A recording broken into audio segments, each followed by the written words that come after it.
बहुचर्चित आंबप्रास सुना और टंका डकैती घटनार 3 अभियुक्त ग्राम 14 ग्राम सुना 3टी मोबाइल गोटे मोटरसाइकेल जबत अन्य 11 जन को खूब शीघ्र गिरफ्त कर आरक्षी अधिकारी रजनीकांत सामल देले सूचना।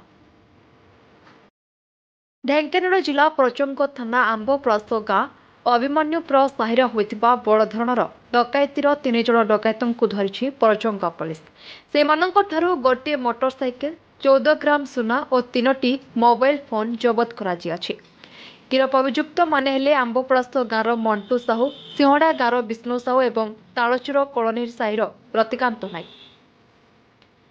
अन्य 11 जन डकैत फेरार थिबा जଣାपड़ी। मोट 14 जन डकैत अभिमन्युपुर साहिर रमेश महापात्र और गगन महापात्र घरे गुली करी बंदूक देखाई 15 लाख टंकार सुना और 2.5 लाख नगद टंका डकैती करथिले, जहाकु नै परजंग पुलिस पई एक बड़ चैलेंज थिला। तेबे आंबप्रास गाँव जने डकैतर सहचक्री अपराधी ग्यांग निकटरे पहुंची पारिछि पुलिस।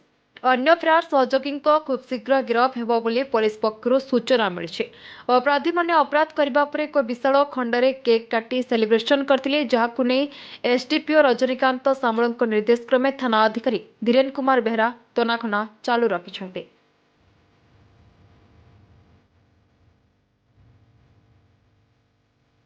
ढेंकानालରୁ स्वतंत्र प्रतिनिधि अक्षय कुमार नंदଙ୍କ रिपोर्ट बी न्यूज।